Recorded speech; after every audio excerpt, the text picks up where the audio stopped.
North Korea executes a fishing fleet captain for listening to the radio. Authorities in North Korea executed the owner of a fishing fleet in front of 100 boat captains and fisheries executives for secretly listening to broadcasts by Radio Free Asia, RFA, and other forbidden media outlets while at sea. Guess they weren't NewsGuard approved. Thanks, Facebook. The fishing boat captain who picked up the habit of tuning in to broadcasts from abroad while in the military confessed to having listened to the U.S. government-funded media outlet for more than 15 years, after he was turned in by a resentful crewman at his base in northeastern port city of Chongjin. Okay, remember when I was talking about how, people like to blame the cops, like they make authoritarianism possible? It's the police fault, it's the military, these people just following orders, and it's like, no. Every one of us as individuals have a responsibility for preventing an authoritarian government from taking rise. It comes down to individual decisions. Blaming the police is just kicking the can, right? It's saying, well, I don't have any hand in all this, it's somebody else's fault. It's getting rid of your own personal responsibility for what happens in your own country.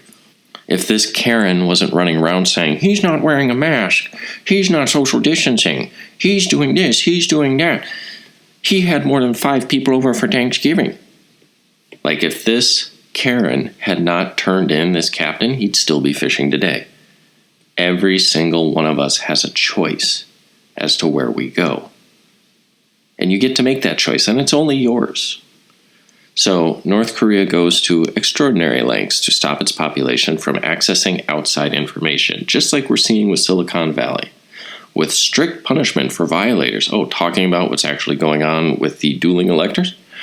But the open sea allows fishermen and merchant mariners the chance to hear forbidden broadcasts. Think about that. Think of how important for these authoritarian regimes control of information is. This is why we have the freedom of speech. This is why what the left is doing on our social media sites is catastrophic. This is what it leads to.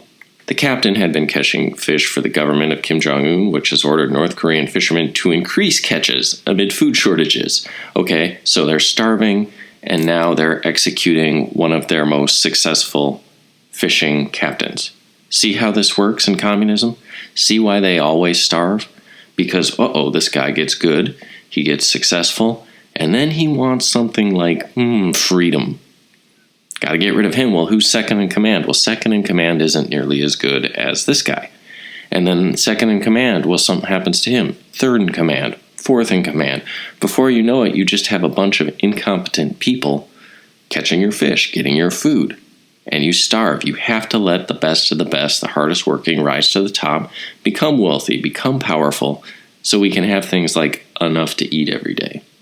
In mid-October, a captain of a fishing boat from Chongjin was executed by firing squad on charges of listening to Radio Free Asia regularly over a long period of time, a law enforcement official from North Hamgyong province told RFA's Korean service Wednesday. We know that the captain's surname was Choi, and he was in his 40s. He was working out of a fishery base affiliated with Central Party's Bureau, the source said, referring to a secret organization tasked with acquiring hard currency and maintaining a slush fund for Kim Jong-un.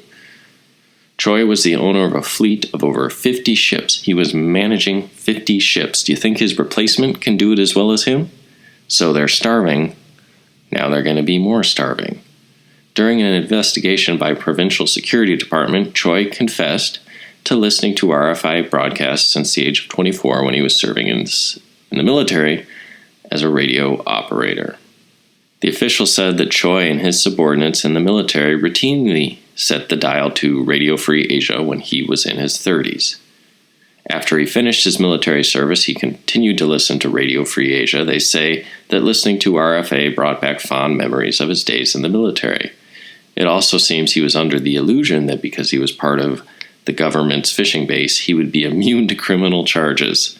And that seems to have brought on tough consequences. Yeah, I'll say. And they add, we know the Provincial Security Department defined his crime as an attempt of subversion against the party. They shot him at the base in front of 100 other captains and managers of the facility's fish processing plant. They also dismiss or discharge party officials, the base's administration, and the security officers who allowed Choi to work at sea. So they dismissed all these ranking officials everywhere. Competence gone. Imagine, I don't know, you work at Target and you got the associates working on the floor. Kids mostly, right? Like nothing wrong with that, getting a start. And then you've got, the floor leads and associate manager and the district manager. Imagine you start from the top down whacking these people or getting rid of them, whatever. The manager's gone. Okay, well, associate manager becomes manager, but he doesn't know nearly as much. Well, now the associate manager's gone. Okay, now we have what? A cashier in charge of managing a store? Yeah, well, first of all, the cashier's not used to working 14-hour days, and she doesn't know hardly anything. She's 25 years old, maybe loyal to the party, but she doesn't know anything about management. This is why communist dictatorships fall apart. Let's use a sports example. You got like the championship Bulls team, and you get rid of Michael Jordan. Well, Scottie Pippen comes up, but he's not nearly as good, so he's doing all right, and then Scottie Pippen gets, an attitude against the party. Well, you get rid of Scottie Pippen, and who's left? Like Horace Grant? The team falls apart. And this is the final form of leftism. It's the Workers' Party of Korea. Sound familiar at all there, lefties? It's the hammer and sickle. Kim Jong-un is the chairman of the Workers' Party of Korea. It's communism. This is far left politics. You go from socialism to communism to authoritarianism every single time. This is the final form. This is the end game for left-wing politics. You vote for Democrats, progressives. The future is progressive. Yep, this is what you're going for. We see it right now with Silicon Valley, silencing free speech.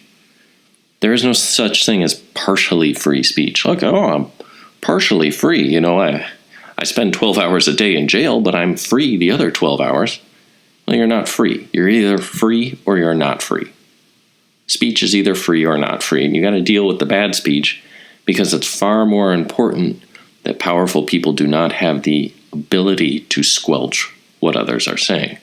So what happened is one of the fishermen sought vengeance on Captain Choi's arrogant and disrespectful behavior, so he reported him to the security department. We saw this in communist Russia, by the way, where the government provided for people's housing.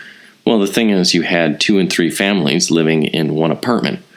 So what did you do? Well, you went and reported the other 2 families you lived with to the government, said they were spies. They'd clean them out, send them to the gulag, and all of a sudden you had a government-funded apartment all to your own self. Huh? You see how that works? Don't trade your freedom for free stuff. It's a raw deal.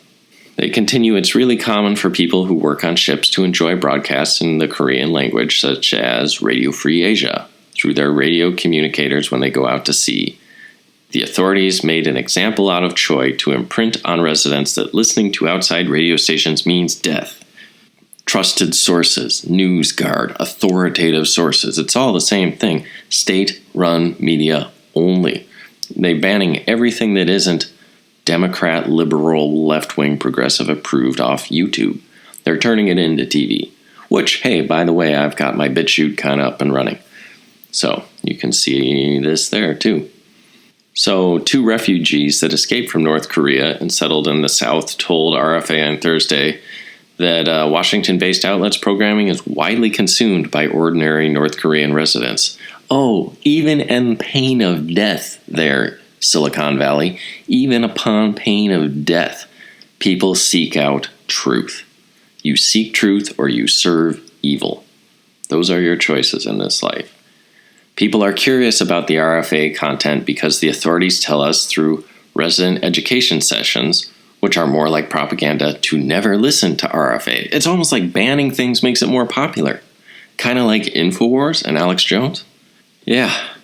Keep silencing people. It works. You just have to keep being more aggressive, right? Even the punishment of firing squad doesn't stop people. The state-run Korean news agency recently reported that they had adopted a, quote, reactionary ideology and culture rejection law indicating that the government may now be placing more scrutiny on citizens caught watching foreign media. Oh, do you think they use phrases like our values? Hate speech, maybe? Unpatriotic? You get a choice. You get freedom or you get servitude. That's it. And all of us as individuals have a role to play. If you're some little programmer and you're hitting the ban button on people that say things that your bosses don't like, you're part of it. This is the end game for socialism. This is the end game for left-wing politics. It's freedom or servitude. No slippery slope, blah, No, it's called incrementalism. And it's not a fallacy. It's standard operating procedure.